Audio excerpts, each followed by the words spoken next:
അഞ്ചരക്ക് എന്താ സങ്കടം?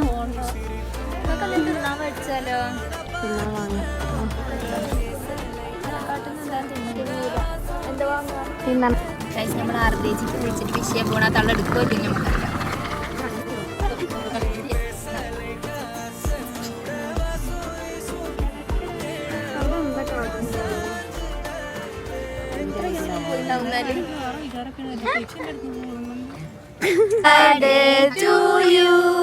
Happy birthday to you